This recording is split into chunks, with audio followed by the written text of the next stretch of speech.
오늘 우리가 읽은 성경은 이제 디도서 3장 8절 후반부에 대한 부분입니다. 근데 8절의 말씀 읽으면 말씀에 보면 미쁘도다라고 하는 이 표현이 등장합니다. 미쁘다라고 하는 것은 신실하다라고 하는 그러한 의미입니다. 그런데 이 말은 구체적으로 앞의 상황을 볼 때 무엇을 의미할까 한번 생각해 보면 4절부터 7절의 이 말씀에 대한 이야기인 것을 알 수가 있습니다. 4절과 7절의 말씀을 우리가 좀 이해하려면 3절부터 거슬러 올라가야 되는데 3절에 보면 이전에는 어리석은 자요 순종하지 아니한 자요 속은 자요 여러 가지 정욕과 행락의 종노릇한 자요 악독과 투기를 일삼은 자요 가증스러운 자요 피차 미워하연 자였으나 이전의 모습에 대한 것을 언급합니다. 그러나 4절과 7절의 이제 모습을 보면 이전과는 다른 모습에 대한 것을 언급을 하고 있는데요. 그것은 어떤 내용입니까? 하나님의 자비와 사랑하심으로 인해서 하나님께서 우리를 구원해 주셨다라고 하는 것에 대한 내용입니다. 그런데 그 내용들을 좀 더 구체적으로 보면 우리의 행위로 말미암지 않고 하나님의 긍휼로 우리를 그렇게 은혜로 구원해 주셨다. 그 구원의 근거를 하나님의 은혜와 긍휼하심에 대한 이야기를 하고 있습니다. 그 긍휼의 사건이 무엇입니까, 여러분? 바로 예수 그리스도의 사건이죠. 그래서 7절에 그것을 은혜라고 표현하는데요. 그 은혜로 인해서 첫 번째 우리는 어떻게 되었다라고 이야기하냐면 의롭게 되었다라고 되어 있고, 두 번째 영생의 소망을 따라 무엇이 되었다고요? 상속자가 되었다라고 이야기를 하고 있습니다. 바울은 우리가 이전에는 이런 사람이었지만 그러나 하나님의 은혜로 인하여서 이런 사람이 되었다. 그런데 어떤 사람이 되었다? 의롭게 되었고 우리는 뭐라고요? 상속자이다. 그런데 이 말이 어떻다고요? 참으로 미쁜 하나님의 말씀이다. 신실한 하나님의 말씀이다. 우리가 이것을 믿을 만하다. 그러니까 우리의 정체성의 근거를 바로 이것으로 인하여서 삼아라 라고 이야기를 하고 있습니다. 그래서 8절의 말씀에 보면 이 은혜의 정체성을 가진 사람들 8절에 굳세게라고 하는 표현이 등장하고 있는 것이죠. 그래서 굳세게 말하라 이야기하는 것이죠. 여러분, 우리가 삶을 살아갈 때 우리의 표현과 말이 물론 우리의 목소리의 데시벨이 세다고 해서 그 확신에 있는 것은 아니죠. 때로는 겁을 먹었을 때 오히려 데시벨이 높아질 수도 있는 것인데, 진짜 내면의 깊은 곳에서 확신과 분명한 자기의 정체성을 가진 사람은 굳세게 말할 수 있습니다. 근데 그 굳세게라고 하는 것은 그 삶의 존재의 굳건함 속에서 나오는 것이 바로 굳세게 말함이라고 하는 것의 본질이라고 생각합니다. 자, 그런데 이 정체성을 가지고 있는데 이 권면의 내용이 무엇입니까? 조심하여서 선한 일을 힘쓰라라고 하는 것입니다. 근데 그 선한 일은 아름다운 것이고 사람들에게 유익을 주는 것이다라고 이야기를 하고 있습니다. 예수님께서는 산상수훈에서도 우리들이 무엇이라고 이야기하냐면 너희는 세상의 빛이다. 근데 그 빛이 무엇이냐? 너희들의 착한 행실이다 라고 성경에서 예수님께서 이야기를 하고 있습니다. 그래서 그 빛을 발하기 위해서 하나님의 은혜가 우리 가운데 늘 필요한 것이고, 받은 은혜가 있는 사람이 흘려 보낼 수 있는 것입니다. 그래서 이 은혜의 정체성을 가지고 굳세게 선한 일을 서로 권면하고 살아가라 이야기를 하고 있습니다. 자, 그런데 이 선한 일과는 대조되면서 9절 말씀에 경계해야 될 일들에 대해서도 바울은 권면하고 있는데요. 우리 9절의 말씀 우리 한 번 더 읽어보도록 하겠습니다. 시작. 그러나 어리석은 변론과 족보 이야기와 분쟁과 율법에 대한 다툼은 피하라. 이것은 무익한 것이요 헛된 것이다. 자, 앞에 보면 아름다운 것과 유익한 것을 이야기를 했죠. 근데 오늘 9절에 보면 뭐라고 이야기를 하고 있습니까? 악한 것과 헛된 것에 대한 이야기를 서로 대조하고 있습니다. 그런데 악한 것이고 그 헛된 것이 무엇이냐? 바로 어리석은 변론, 족보, 분쟁, 율법 이야기하고 있습니다. 어리석은 변론이라는 것이 무엇입니까? 신앙의 본질과는 상관이 없는 바로 그러한 어떤 논쟁들을 말하는 것이고, 족보에 대한 이야기는 무엇일까요?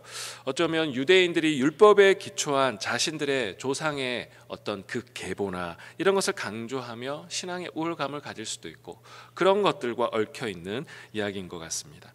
그리고 다양한 분쟁과 율법을 준수하는 이런 것들도 과도하게 또한 이런 것들을 강조하는 것들로 인해 문제들이 생기는 그런 맥락들도 포함하고 있는 것 같습니다. 어쨌든 우리 안에 이런 진리가 아닌, 선한 것이 아닌 그것에 포커스를 맞추지 않게 되면 우리는 지엽적인 것들로 인해서 분쟁하고 다투고 싸우기 마련입니다.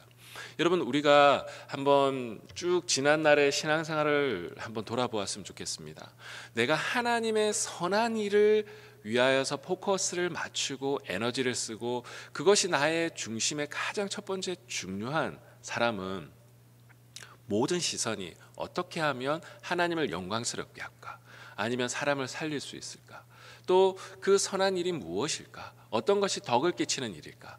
그것만 생각하는 사람은 그것만 보입니다.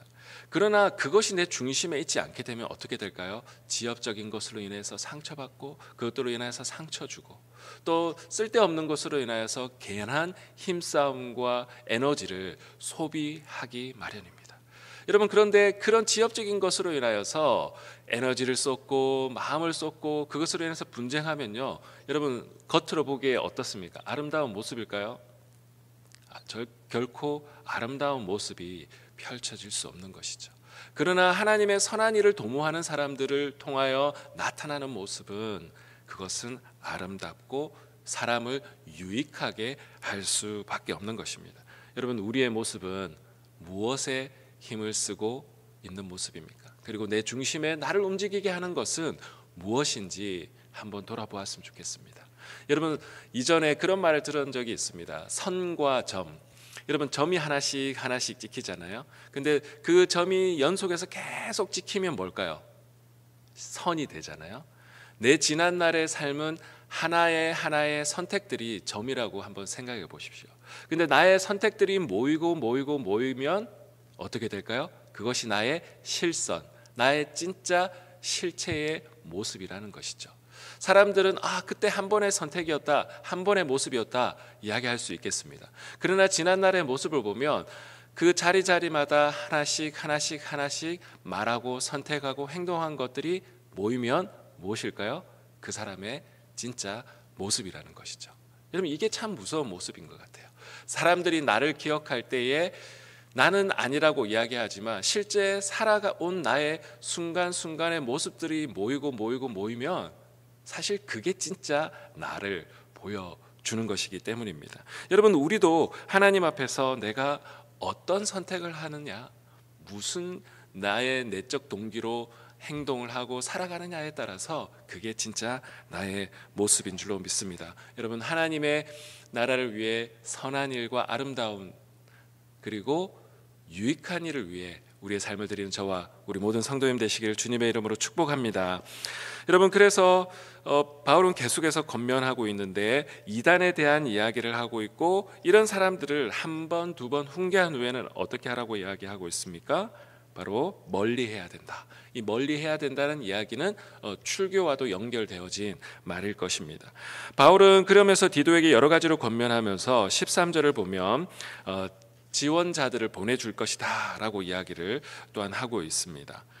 세나와 아볼로를 언급하면서 이 동력자들에 대한 이야기를 하고 있습니다. 우리가 하나님의 일을 할 때 선한 일을 열심히 하지만 사실 동력자가 필요합니다. 우리가 이것이 옳은 일이라고 생각하지만 그 일을 함께할 사람들이 주변에 있을 때에 그 일을 할 수 있는 용기도 생기고 또 우리 가운데 그 힘이 생기게 되는 것이죠. 그래서 이 일을 마지막으로 한 번 더 강조하는데 3장 14절의 말씀 우리 같이 한 번 더 읽어보도록 하겠습니다. 시작. 또 우리 사람들도 열매 없는 자가 되지 않게 하기 위하여 필요한 것을 준비하는 좋은 일에 힘쓰기를 배우게 하라. 결국 모든 사람들과 협력하여 선을 이루어야 하는데 그 선한 일은 무엇입니까? 열매를 맺게 하기 위함이다. 그리고 좋은 일에 힘쓰기를 배우게 하기 위함이다 라고 이야기를 하고 있습니다. 여러분, 우리가 신앙생활을 할 때 좋은 일에 대해서 동의를 하는 것도 중요합니다.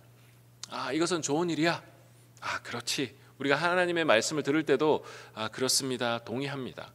그러나 그 동의한 것으로 우리의 존재가 그런 존재다라고 생각하면 큰 착각입니다. 여러분, 우리 신앙생활이 영적인 비만이 어느 때 일어납니까? 육신도 먹었는데 그것으로 해서 활동을 해야 쌓이지 않게 되듯이 영적인 비만도 우리가 하나님의 말씀을, 좋은 말씀을 많이 섭취합니다. 유튜브를 통해서 섭취하고 이것을 통해서 저것을 통해서 섭취하지만 그 말씀을 실제로 실천하여 행동하지 않게 되면 영적인 비만이 되는 것이죠. 여러분, 우리가 하나님 앞에서 가치에 대해서 동의하는 것으로 인하여 나는 그 가치에 동의해, 그것으로 하는 내 존재가 그런 존재다라고 생각하면 진짜 착각입니다. 그것이 아니라 진짜 그것을 위해서 좋은 일에 힘쓰기를 또한 배워야 하는 것이죠. 이전에 제가 어떤 분이 한 이야기가 잊혀지지 않는 것이, 사랑하는 것도 그 사랑해야 된다는 것을 동의하는 것이 아니라 사랑하는 것을 배워야 합니다. 그 이야기를 하는 것을 들은 적이 있습니다. 여러분, 사랑하는 것을 배운다라는 게 뭘까? 사랑의 가치를 동의하는 것이 아니라 사람마다 다 사랑에 대한 그 어떤 맥락이 다르잖아요. 내가 사랑받는다라는 느낌을 받는다라는 그 상황들이 다르잖아요. 어떨 때는 존중해 줄 때, 어떨 때는 무엇을 위해서 실천해 줄 때, 함께 해줄 때, 다양한 모습 속에서 사랑받는다라는 느낌을 다르게 받는데, 그런 점에서 볼 때 우리가 하나님의 선한 일을 하는 것도 배울 필요가 있는 것이죠. 어떤 특정 상황에 있을 때 어떻게 저 사람을 사랑할 수 있을까? 그것은 굉장히 상황과 조건과 사람마다 다 다른 것입니다. 우리는 사랑하는 법을 배워야 됩니다. 그런데 그 사랑하는 법을 우리는 어떻게 배울까요? 때로는 부모님의 사랑을 통해서 보고 듣고 배우고, 형제를 통해서 배우고, 우정관계를 통해서 배우고, 또 연인관계를 통해서, 또 자녀를 통해서도 우리는 사랑한다는 것이 무엇인지를 살면서 진짜 배워 나가게 되는 것이죠. 그런 점에서 볼 때 좋은 일에 힘쓰기를 우리는 배워야 됩니다. 하나님의 일을 하는 방법을 또 배워야 됩니다. 시대마다 그 좋은 일을 위해서 힘쓰는 방법, 사랑하는 법, 섬기는 법, 낮아지는 법을 우리는 진짜 배워야 하는 것이죠. 그래서 우리가 같이 공동체 생활을 하다 보면 존중해야 됩니다, 사랑해야 됩니다 설파하지만, 진짜 사랑하는 사람은요, 묵묵히 섬기고, 사랑하는 사람을 위해서 때로는 커피 한 잔 내려주기도 하고, 사랑하는 사람을 위해서 맛있는 것을 보면 설레어서 나눠 먹을 생각이 기쁘고. 그런데 어떤 사람은 사랑합니다라고 하지만 그런 섬김은 삶 속에서 보이지 않는 모습이 있는 사람들이 있습니다. 여러분, 어떤 사람이 진짜 사랑하는 사람일까요? 어떤 사람이 선한 일을 힘쓰는 사람일까요? 오늘 주님은 우리가 좋은 일에 힘쓰기를 배우기를 원하시는 줄로 믿습니다. 그리고 열매를 맺기 위하여서 우리는 힘쓰는 자들이 되어야 할 것입니다. 말씀을 정리하도록 하겠습니다. 오늘 이 말씀을 기억하시면서 주님은 우리가 선한 일을 위하여 힘쓰는 자들, 좋은 열매를 맺기를 원하는 사람 되기를 원하십니다. 그래서 그 모든 근거는 하나님께서 우리에게 주신 그 은혜의 정체성을 가지고 있을 때, 여러분, 우리는 이 선한 일을 할 수 있는 그 힘이 우리 안에 있을 줄로 믿습니다. 오늘도 하나님의 선한 일을 위해 날마다 서로를 격려하고 우리가 선한 일을 도모하시는 저와 우리 모든 성도님 되시기를 주님의 이름으로 축복합니다. 기도하겠습니다. 참 좋으신 하나님 아버지, 우리들은 연약합니다. 예수 그리스도의 은혜와 사랑을 알고 있지만 하나님, 우리는 그것을 때로는 실천하지 못하고 살아갈 때가 너무나 많이 있습니다. 하나님, 그러기 때문에 우리는 동력자들이 필요하고 서로 격려할 자들이 필요하고 또 때로는 힘을 써야 하는 줄로 믿습니다. 하나님, 오늘도 우리를 위해서 구원자로 내려주신 예수 그리스도를 깊이 묵상하고 그의 십자가의 길을 걸어가시며 애쓰시며 마지막 그 겟세마네에서 몸부림치시며 기도하셨던 그 주님의 몸부림과 노력을 우리가 보게 하시고, 오늘 우리도 그 예수 그리스도를 쫓아 하나님 주님의 선한 일을 위해 몸부림치며 살아가는 아름다운 삶을 살아가는 저와 우리 모든 성도님 될 수 있도록 축복하여 주시옵소서. 오늘 하루의 삶을 주님께 의탁하오며 살아계신 주 예수 그리스도의 이름으로 기도드리옵나이다. 아멘. 하늘에 계신 우리 아버지여, 이름이 거룩히 여김을 받으시오며 나라의 임하옵시며 뜻이 하늘에서 이루어진 것 같이 땅에서도 이루어지이다. 오늘날 우리에게 일용할 양식을 주옵시고 우리가 우리에게 죄지은 자를 사하여 준 것 같이 우리 죄를 사하여 주옵시고 우리를 시험에 들게 하지 마옵시고 다만 악에서 구하옵소서. 대개 나라와 권세와 영광이 아버지께 영원히 있사옵나이다. 아멘.